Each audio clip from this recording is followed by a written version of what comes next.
ከፋና ቴሌቪዥን ፋና ዜናችን አሁንም እንደቀጠለ ነው። የኢትዮጵያ የንግድ ስራዎች ኮርፖሬሽን ተቋማዊ ሪፎርም በማካሄድ ውጤታማ አገልግሎት ለመስጠት እየሰራ እንደሚገኝ ተመላከተ።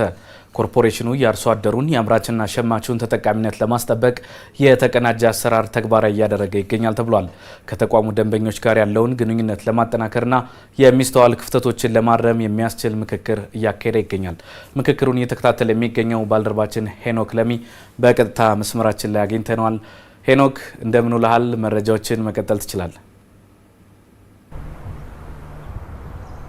አመሰግናለሁ። ምን ይችል እንዴት አርፍዳል? እንግዲህ በመግቢያ ላይ አንተም እንዳነሳው የኢትዮጵያ የንግድ ስራዎች ኮርፖሬሽን ያዘጋጀው የውይይት መድረክ ነው በመካሄድ ላይ የሚገኘው።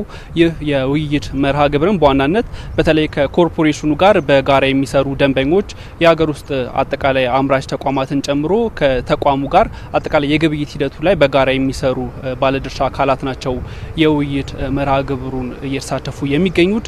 ይህ የውይይት መርሃ ግብርም በዋናነት የኢትዮጵያ ንግድ ስራዎች ኮርፖሬሽን ሀገራዊ ኃላፊነቱን በመወጣት ረገድ እያበረከተ ስላለው አስተዋጽኦዎች ማብራሪያዎች የሚሰጥበት፣ በዋናነት ደግሞ በተለይ ከደንበኞቹ ጋር ያለውን ግንኙነት በበለጠ ለማስቀጠል በሚያስችሉ ጉዳዮች ዙሪያ ለመምከር ያለመ ስለመሆኑም ጭምር ነው የተመላከተው ማለት ነው። ታዲያ በዚሁ መርሃ ግብር የመክፈቻ ንግግር ያደረጉት የኢትዮጵያ የንግድ ስራዎች ኮርፖሬሽን ዋና ስራ አስፈጻሚ አቶ በኃይሉ ንጉሴ እንዳነሱት ተቋሙ በተለይ በዋናነት በተለይ በገበያ ማረጋጋት እንዲሁም ደግሞ በምርት አቅርቦት ዙሪያ በተለይ ሀገራዊ ኃላፊነቱን በመወጣት ሰፋፊ ስራዎችን እየሰራ እንደሚገኝ ነው ያነሱት። ታዲያ በዚህ ረገድም በተለይ ከአምራቾችና ከገበሬዎች ከአርሶ አደሮች ጭምር ምርቶችን በመቀበል ለገበያ በማቅረብ በዋናነት የገበያ ማረጋጋት እንዲሁም ደግሞ የምርት አቅርቦቱን ጤናማ በማድረግ ረገድ ሰፋፊ ስራዎችን እየሰራ እንደሚገኝ ነው ያነሱት። ከሀገር ውስጥ ደግሞ የምርት አቅርቦቱን ባሻገር ለውጭ ሀገራትም የተለያዩ ምርቶችን በማቅረብ ሀገሪቱ በውጭ ምንዛሪ ያላትን ተጠቃሚነት ለማስፋት እንግዲህ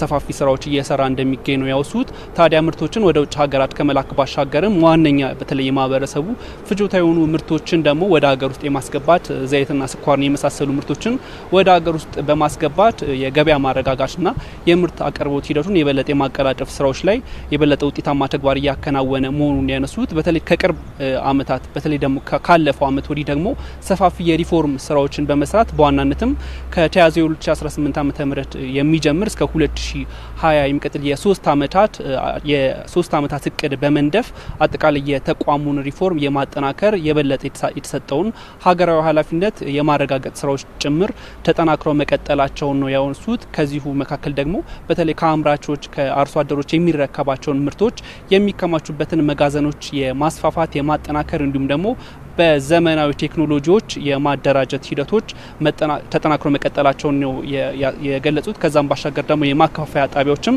በተለያዩ የሀገሪቱ ክፍሎች ጭምር የማዳረስ ስራዎች መቀጠላቸውን ጭምር ነው ያነሱት። እንግዲህ ይህ መድረክም በዋናነት ተቋሙ እየሰራቸው ካላቸው ስራዎች ጎን ለጎን ደግሞ በዋናነት የተቋሙ ደንበኞች የሆኑት እስከ ሸማች ተቋማት ድረስ የሚያነሷቸውን ጥያቄዎች በቀጣይ በበለጠ በማስተካከልና በማረም አጠቃላይ የበለጠ ውጤታማ መሆን የሚቻሉባቸው ጉዳዮች ዙሪያ በጋራ ለመስራት ያለመ ስለመሆኑም ነው ያነሱ። ታዲያ በስካሁኑ ጉዞ አበረታች ውጤቶች መታየታቸውን በቀጣይም በተለይ የተቋሙን የ3 አመታት እቅድ የበለጠ በማሳካት ረገድ ጅምር ስራዎችን የማጠናከር እንቅስቃሴ ተጠናክሮ እንደሚቀጥል ነው ያነሱት ማለት ነው። ከዚህም ባሻገር ደግሞ በዚህ መድረክ የተገኙ ከተሳታፊዎች የተነሱ ጥያቄዎችንና የተነሱ ክፍተቶችን በማረም እንደ ግብዓትን በመውሰድ የበለጠ ውጤታማ መሆን የሚቻልበትን ሂደት ተጠናክሮ እንደሚቀጥልም ጭምር በዚሁ መርሃ ግብር ተመላክቷል ማለት ነው። እንግዲህ ምን ይችል ለአሁኑ ያስኩት መረጃ ይህን ይመስላል። ወደ አንተ እንመለስ። ሄኖክ ለሚ ለመረጃ አመሰግናለሁ። መልካም ጊዜ ይሁንልህ።